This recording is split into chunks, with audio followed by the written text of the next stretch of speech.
Chapitre 27. L'annonce à Joseph de la grossesse d'Élisabeth. Voici que m'apparaît la petite maison de Nazareth où se trouve Marie. Marie toute jeune, comme lorsque l'ange de Dieu lui apparut. Rien que de la voir me remplit l'âme du parfum virginal de cette demeure, du parfum angélique qui persiste encore dans la pièce où l'ange a ondulé ses ailes d'or, du parfum divin qui s'est tout concentré sur Marie pour faire d'elle une mère, et qui à présent se dégage d'elle. C'est le soir, car les ombres commencent à envahir la pièce où était avant descendue du ciel une si grande lumière. Marie, à genoux près de son petit lit, prie, les bras en croix sur sa poitrine, le visage tout incliné vers la terre. Elle est encore vêtue comme elle l'était au moment de l'Annonciation. Tout est pareil, le rameau fleuri dans son vase, les meubles dans le même ordre. Seulement la quenouille et le fuseau sont placés dans un coin avec son plumet de filasse pour l'une et pour l'autre le fil brillant qui y est enroulé. Marie cesse de prier et se lève, le visage tout enflammé. La bouche sourit, mais une larme fait briller son œil d'azur. Elle prend la lampe à huile et l'allume avec la pierre à feu. Elle prend garde que tout soit bien en ordre dans la petite chambre. Elle remet en place la couverture de la couchette qui s'était déplacée. Elle ajoute de l'eau dans le vase du rameau fleuri et le porte au dehors, à la fraîcheur de la nuit. Puis elle rentre. Elle prend la broderie placée sur le meuble à étagère et la lampe allumée. Elle sort en fermant la porte. Elle fait quelques pas dans le jardinet le long de la maison, et puis elle entre dans la petite pièce où j'ai vu l'adieu de Jésus et Marie. Je la reconnais, bien qu'il manque quelque objet qui s'y trouvait alors. Marie disparaît, emportant la lumière dans une autre petite pièce voisine, et je reste là avec la seule compagnie de son travail posée sur le coin de la table. J'entends le pas léger de Marie qui va et vient. Je l'entends remuer de l'eau comme pour laver un objet, puis faire du menu bois. Je me rends compte que c'est du bois par le bruit qu'il fait. Je m'aperçois qu'elle allume le feu. Puis elle revient, elle sort dans le jardinet et elle rentre avec des pommes et des légumes.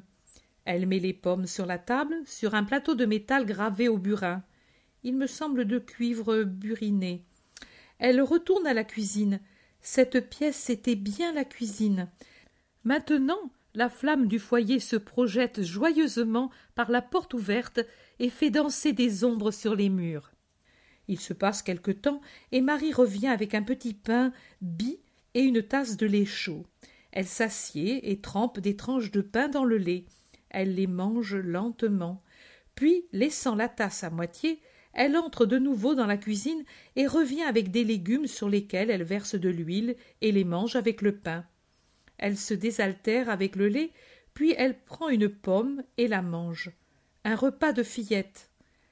Marie mange et réfléchit et sourit à une pensée intérieure. Elle se lève et tourne les yeux vers les murs à qui elle semble communiquer un secret. De temps en temps, elle devient sérieuse, presque triste, mais après, le sourire revient. On entend frapper à la porte. Marie se lève et ouvre. Joseph entre. Ils se saluent. Puis Joseph s'assied sur un tabouret en face de Marie, de l'autre côté de la table. Joseph est un bel homme, dans toute la force de l'âge. Il aurait 35 ans au plus. Ses cheveux châtains sombres et sa barbe de même couleur encadrent un visage régulier avec 2 yeux doux, châtains, presque noirs. Le front est large et lisse, le nez petit, légèrement arqué, les joues rondes d'un brun pas olivâtre avec des pommettes rosées. Il n'est pas très grand, mais robuste et bien fait.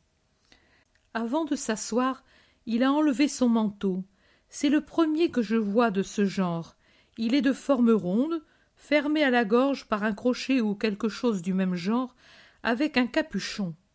Il est de couleur marron clair et d'une étoffe imperméable en laine grège. Il ressemble à un manteau de montagnard adapté pour abriter des intempéries. Avant de s'asseoir, il offre à Marie 2 œufs et une grappe de raisin, un peu avancée, mais bien conservée, et il sourit en disant « On me l'a apporté de Cana. Les œufs, c'est le centurion qui me les a donnés pour une réparation que j'ai faite à son char. Il avait eu une roue abîmée, et leur travailleur est malade. Ils sont frais. Il les a pris dans son poulailler. Bois-les, ils te feront du bien. Demain, Joseph, maintenant j'ai mangé. Mais le raisin, tu peux le prendre, il est bon, doux comme du miel. Je l'ai porté avec précaution pour ne pas l'abîmer. Mange-le. Il y en a d'autres. Je t'en apporterai demain un petit panier. Ce soir, je n'ai pas pu, parce que je viens directement de la maison du centurion. Oh, alors tu n'as pas encore soupé? Non, mais n'importe. Marie se lève tout de suite et va à la cuisine. Elle revient avec encore du lait, des olives et du fromage. Je n'ai pas autre chose, dit-elle. Prends un œuf. Joseph ne veut pas. Les œufs sont pour Marie. Il mange avec appétit son pain avec le fromage et boit le lait encore tiède. Puis il accepte une pomme et le repas est terminé. Marie prend sa broderie après avoir débarrassé la table de la vaisselle. Joseph l'aide et reste lui aussi dans la cuisine quand elle en revient.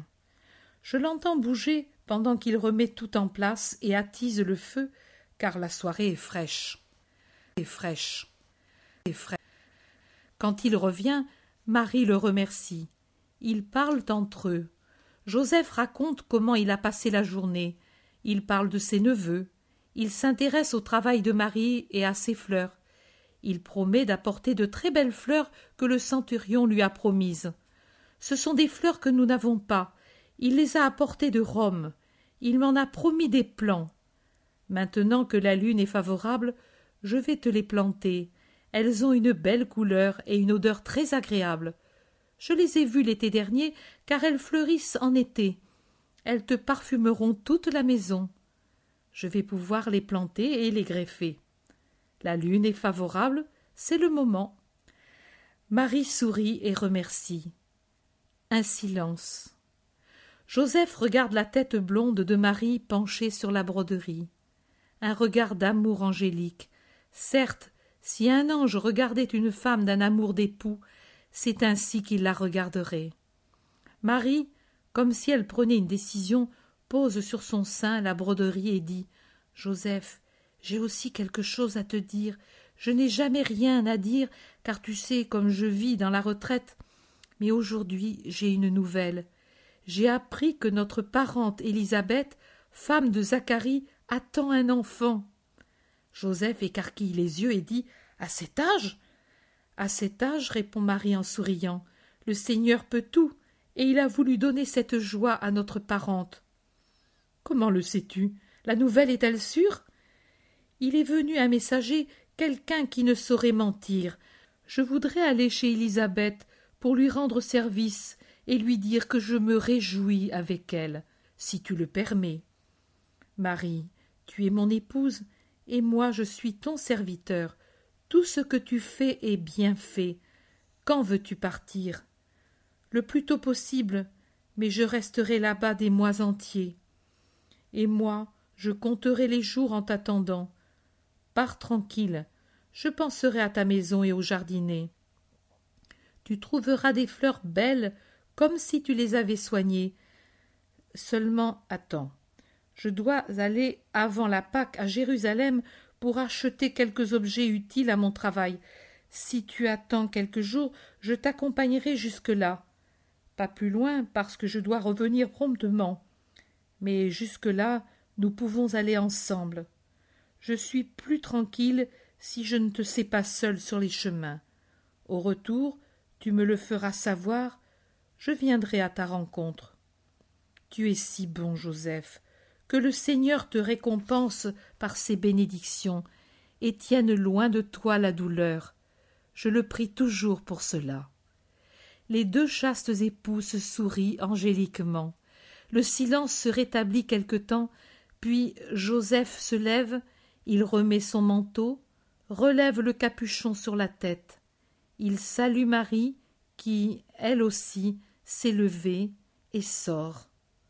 Marie le regarde sortir. Elle pousse un soupir comme si elle était peinée. Elle lève les yeux au ciel et prie certainement. Elle ferme la porte, plie son ouvrage, va à la cuisine. Elle éteint le feu ou le couvre. Elle regarde si tout est bien en ordre. Elle prend la lampe et sort en fermant la porte. Elle protège de la main la flamme qui tremble au vent froid de la nuit.